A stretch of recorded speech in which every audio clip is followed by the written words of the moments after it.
No meu vídeo de análise e teorias sobre o folclore, que eu vou deixar linkado aqui do lado para caso você ainda não tenha assistido, eu falei sobre como eu acreditava que as músicas My Tears Ricochet e Mad Woman falavam sobre toda a história da venda da Big Machine Records e, consequentemente, das músicas da Taylor pro Scooter Brown.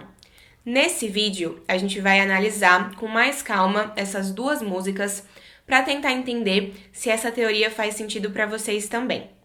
Se vocês não me conhecem, eu sou a Mari, eu falo sobre entretenimento aqui no YouTube, principalmente sobre música pop. A Taylor Swift é a minha cantora favorita, então eu sempre arrumo desculpas para falar sobre ela aqui no meu canal. Se você é fã da Taylor e ainda não é inscrito, aproveita para se inscrever clicando no botão vermelho aqui embaixo e ativa o sininho também para você não perder nenhuma notificação de novos vídeos. A Taylor Swift assinou seu primeiro contrato com uma gravadora em 2006. Essa gravadora era a Big Machine Records, que foi a casa musical da Taylor, do seu álbum de estreia até o Reputation, e cujo dono era Scott Borchera.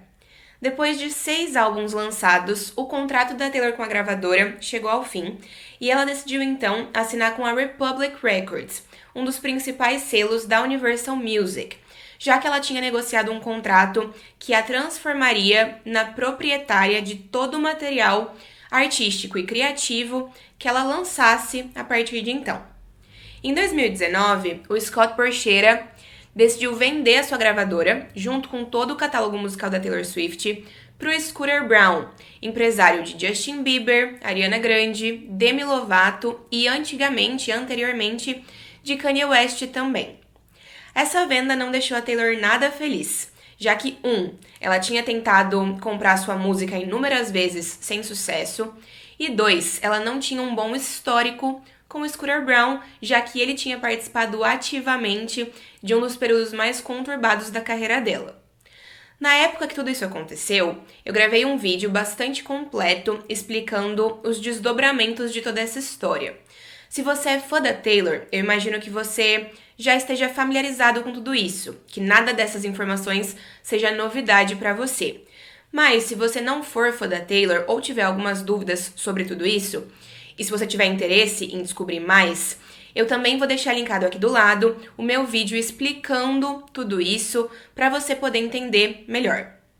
De qualquer forma, o importante pro momento, para esse vídeo, é a gente entender que a Taylor se sentiu muito traída pelo Scott Borchera, já que eles foram parceiros de trabalho por mais de uma década, e a Taylor sempre teve um relacionamento de muito carinho e de muita admiração por ele, e também que as músicas da Taylor foram vendidas para uma pessoa que esteve do lado das pessoas que a intimidaram, que fez parte do grupo de pessoas que a intimidaram, e que fizeram com que ela passasse pelo que foi provavelmente o pior momento da história da carreira dela. Na minha interpretação, My Tears Ricochet fala sobre a relação da Taylor com Scott Borchera e com a gravadora Big Machine Records, enquanto Mad Woman aborda a situação da Taylor em relação ao Scooter Brown, que é o atual dono das suas gravações das suas músicas.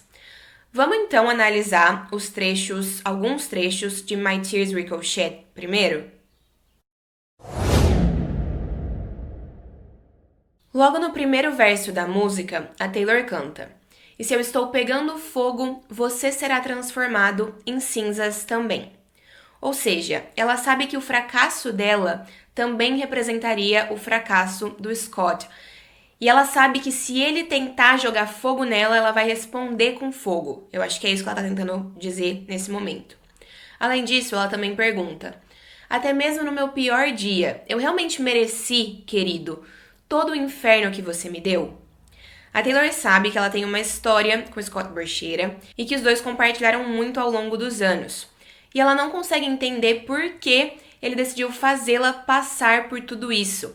Ela se pergunta: olha, até quando eu fui a pior pessoa do mundo, até quando eu fui a pessoa mais desagradável com você, no meu pior momento, ainda assim, será que eu merecia mesmo tudo isso que você me fez passar? Em seguida, a Taylor também afirma: "Porque eu te amei, eu juro que eu te amei até o dia da minha morte." A Taylor definiu My Tears Ricochet como sendo sobre uma pessoa atormentadamente amarga aparecendo no funeral do seu objeto de obsessão. Essa foi a história, o contexto que ela criou para a música. Nesse trecho que eu acabei de ler para vocês, a Taylor faz referência à morte propriamente dita. E eu acho que poderia ser uma referência também à era Reputation, a Look What You Made Me Do, em que ela disse que a antiga Taylor não poderia comparecer ao telefone porque ela estava morta. Na minha percepção, a morte nesse contexto pode ter muito a ver com a Taylor que existia enquanto artista na Big Machine Records, sobre como essa Taylor acabou ficando para trás. E a Taylor, dona das suas próprias músicas a partir do Lover e do Folklore, ser uma outra pessoa, metaforicamente falando. Antes da gente ir pro refrão, vamos analisar o segundo verso da música. Abre aspas.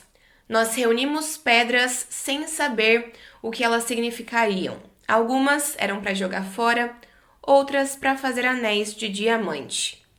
Aqui eu sinto como se a Taylor estivesse se lembrando dos momentos ruins que ela passou ao lado do Scott Borchera ao longo da sua carreira. Foram muitas situações que os dois enfrentaram juntos, muitas pedras que foram jogadas na direção deles, muitos desafios, muitos julgamentos, muitas críticas, muitas dificuldades por parte de público e por parte da mídia também. Algumas dessas pedras eles simplesmente jogaram fora, seguiram em frente, decidiram esquecer. Outras eles lapidaram, absorveram e transformaram em diamantes. É essa a metáfora que eu acredito que ela esteja usando aqui. Falando em diamantes, a Taylor ainda canta a seguinte frase.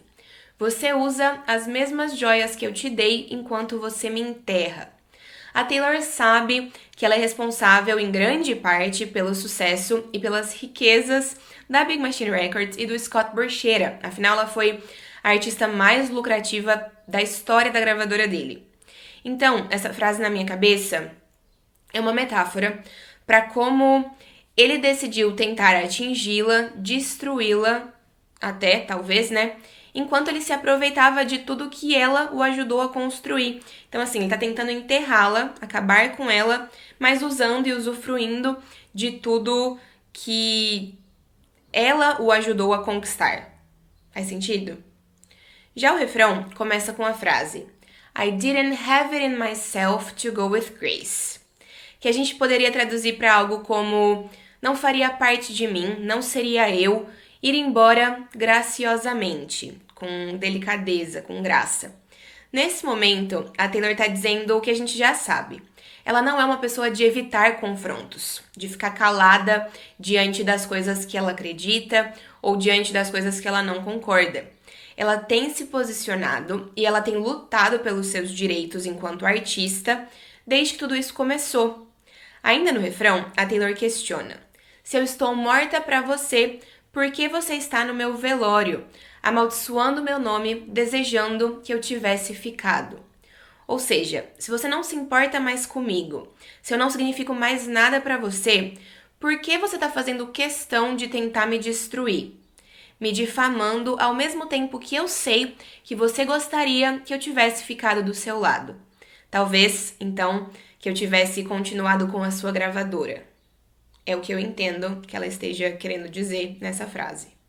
Considerando que essa nossa teoria de que essa música fale sobre a Big Machine Records e o Scott Borchera seja real. Agora, vamos dar uma olhadinha na ponte da música. Abre aspas. E eu posso ir para onde eu quiser, exceto para casa. A Taylor conquistou o mundo. A Taylor se tornou uma das principais cantoras de pop da atualidade e ela pode realmente ir para onde ela quiser. Ela pode conseguir conquistar o que ela quiser hoje em dia. Mas ela não pode mais voltar para o lugar que foi a sua casa no mundo da música, ou seja, a Big Machine Records. E ela ainda continua. E você pode mirar no meu coração desejando sangue, mas você ainda sentiria minha falta nos seus ossos. Ou seja, mesmo tentando me destruir, tirar tudo de mim, no fundo, você ainda vai sentir minha falta. É o que ela tá dizendo. E eu ainda converso com você, né, entre aspas, quando eu estou gritando para o céu. E quando você não consegue dormir à noite, você escuta as minhas canções de ninar roubadas. Para mim, é essa frase que entrega a veracidade da nossa teoria.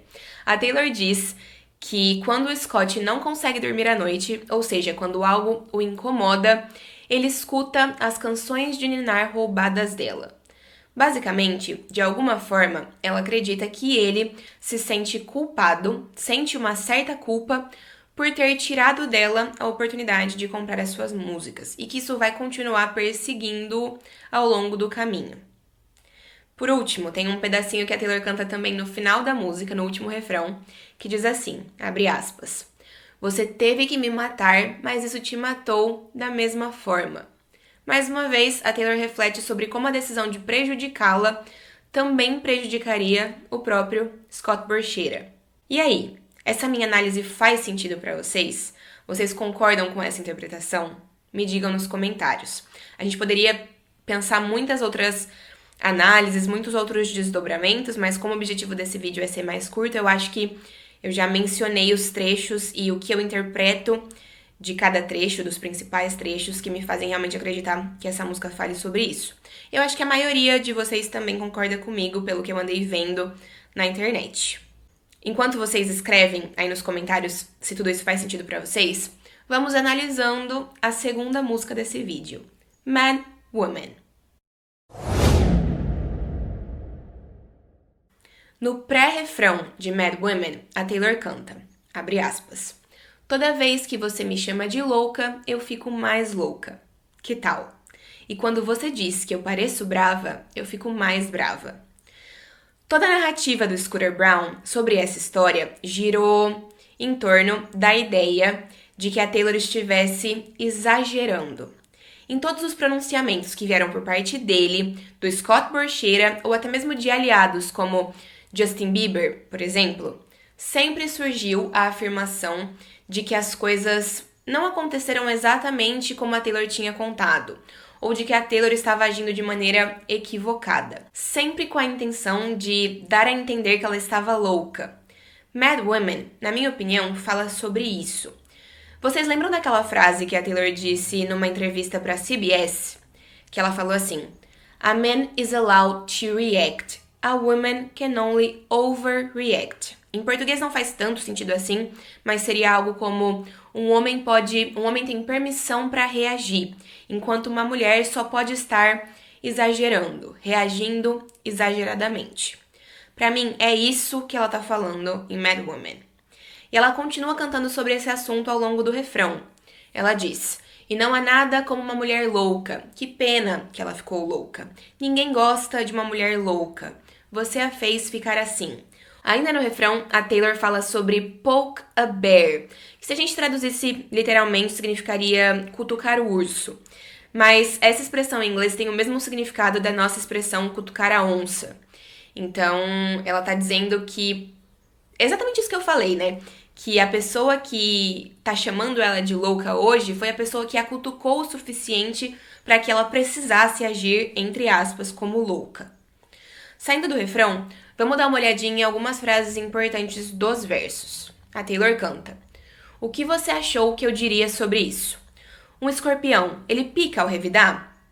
Na verdade, eles atacam pra matar e você sabe que é isso que eu vou fazer."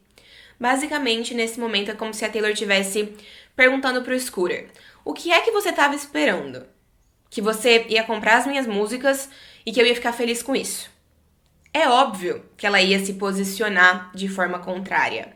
É óbvio que ela ia tentar lutar pelo que deveria ser dela por direito. Quando toda a treta com Kanye West explodiu, quando a gravação que o Kanye fez ilegalmente foi vazada pela Kim Kardashian, e hoje a gente sabe que isso foi feito de maneira muito articulada, inclusive tem vídeo falando sobre isso aqui no canal também, vou ficar deixando 1000 links, 1000 vídeos linkados aqui do lado pra vocês assistirem. Quando tudo estava no auge, quando a Taylor Swift's Over Party estava no auge, o Scooter Braun foi uma pessoa que participou ativamente de tudo isso. Do lado contrário ao lado da Taylor. Então é claro que ela não ia ficar feliz. É óbvio que ela ia trazer isso a público. É óbvio que ela ia tentar lutar pra reverter essa situação da melhor forma que ela pudesse. Em um outro momento da música, a Taylor canta, "As pessoas dizem, siga em frente, supere, mas você sabe que eu não vou fazer isso." Aqui, ela afirma que ela não tá disposta a fingir que essa situação não existe e que essa situação não a incomoda. Ela não tá pronta pra forgive and forget, sabe? Perdoar e esquecer. Ela pode até seguir em frente e continuar o trabalho dela, a vida dela, mas ela não vai deixar essa história pra trás porque importa pra ela. E assim, se você tá se perguntando, nossa, mas é pra tudo isso? Imagina você investir 13 anos de trabalho na sua carreira. Você vê todas as suas músicas, tudo que você fez ao longo de 13 anos indo parar nas mãos de uma pessoa que não tem o mínimo de respeito por você, eu não agiria diferente de maneira nenhuma, eu acho.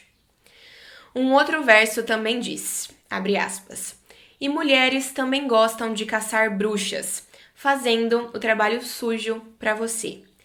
Eu assumo que nessa parte a Taylor esteja falando de mulheres que acabaram ficando do lado do Scooter Braun e defendendo ele publicamente, como por exemplo a Hailey Baldwin, ou Bieber, como vocês preferirem chamar, e a própria Demi Lovato, que é agenciada pelo Scooter e que foi a público defendê-lo.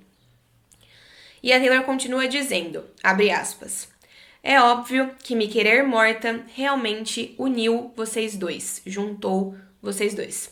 Pra mim, ela tá falando sobre a união e a parceria que surgiu entre a relação do Scooter Braun com o Scott Borchera. Os dois tinham sentimentos negativos, acho que a gente pode dizer assim, em relação a Taylor.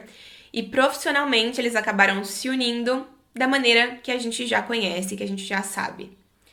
Por último, mais pro final da música, a Taylor diz estar, abre aspas, agindo com calma. Ou seja, calculando seus atos de maneira estratégica, porque essa pessoa, no caso Scooter Braun, tirou tudo dela, tirou o que tinha de mais importante para ela, o seu trabalho de muitos anos. Ela ainda diz que está observando essa pessoa subir, escalar na vida, usando pessoas como ela. Eu acho que aqui o que ela quer dizer é usando outros artistas, usando o talento de outros artistas como Ariana, Demi, Bieber, quem mais tiver aí nesse meio de gerenciamento de carreira pelo Scooter Braun. Desde que as músicas da Taylor foram vendidas pro Scooter Braun, ela tem dificultado a vida dele, falando sobre as suas opiniões publicamente e barrando o uso das suas músicas sempre que as cláusulas contratuais permitem.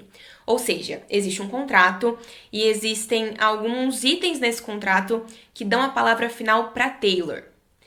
Toda vez que esse é o caso, a Taylor sempre não permite o uso das músicas dela.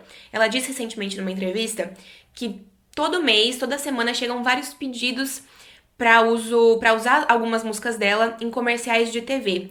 E ela sempre diz não. Porque isso, de certa forma, atrapalha a vida do Scooter Braun. Afinal, ele gastou muito dinheiro comprando as músicas da Taylor. E a Taylor tá fazendo o que ela pode para fazer com que isso não seja lucrativo para ele. A gente sabe o quanto ser dona do seu próprio trabalho significa para Taylor. É um assunto muito importante para ela. Antes da gente finalizar esse vídeo, eu quero comentar muito brevemente sobre um tweet que o Kanye West fez na semana passada. O Kanye também está enfrentando uma batalha parecida, querendo se tornar o dono das suas gravações, das suas músicas. E ele trouxe isso tudo a público numa série de tweets nas últimas semanas. Eu espero, de verdade, que ele consiga se tornar o proprietário das músicas dele, do trabalho dele. Todos os artistas merecem isso. A Taylor pontuou isso inúmeras vezes. Com o Kanye não é diferente. Mas eu quero falar sobre um tweet em particular em que o Kanye falou sobre a Taylor. Ele disse assim, abre aspas, no meio de tudo isso que ele estava falando. Vou garantir pessoalmente que Taylor Swift recupere suas masters, suas gravações. Scooter é um amigo próximo da minha família. Eu não quero me estender muito nesse assunto, porque não é o objetivo desse vídeo, mas eu quero lembrar vocês todos que se a Taylor, em algum momento, de fato conseguir comprar a sua música de volta, vai ser pelo esforço que ela tem feito e pelas estratégias que ela tem tomado ao longo do último ano e meio em relação a toda essa história. E não porque o Kanye West disse que ia tentar fazer isso acontecer. Como eu disse, o Scooter Braun pagou muito dinheiro, mais de 300 milhões de dólares, para comprar a Big Machine Records. E a Taylor tem tentado deixar esse acordo o menos lucrativo possível para ele. Eu não acharia impossível de forma nenhuma que ele decidisse em algum momento vender tudo isso de volta para ela. Ainda mais considerando que logo logo a Taylor vai poder regravar os seus álbuns. E essa é uma coisa que ela deixou muito claro que ela tem interesse em fazer. Isso faria com que essa compra se tornasse ainda menos lucrativa e ainda mais inviável para o Scooter Braun, já que as novas gravações das músicas antigas poderiam ser usadas de forma comercial e nós, fãs da Taylor, com certeza iríamos priorizar escutar as gravações novas que realmente pertenceriam a Taylor. Então, eu acho no mínimo conveniente o Kanye demonstrar interesse por esse assunto agora. Só mantenham isso em mente, porque eu não duvido nada que o cenário possa mudar e que créditos sejam atribuídos de forma equivocada, se é que vocês me entendem. Enfim, eu espero que vocês tenham gostado desse vídeo. Me digam nos comentários se essas análises, se essas informações fazem ou não sentido para vocês. Não se esqueçam de deixar um joinha, de se inscrever no canal caso vocês ainda não sejam inscritos. E se vocês já forem inscritos, confiram se vocês ainda estão inscritos, porque o YouTube de vez em quando começa a desinscrever as pessoas. E compartilhem esse vídeo com os amigos de vocês e nas redes sociais de vocês, se vocês acharem que pode ser útil e se vocês acharem também que outras pessoas devam ter acesso a esse conteúdo. Muito obrigada por terem me assistido, um beijo grande e até a próxima!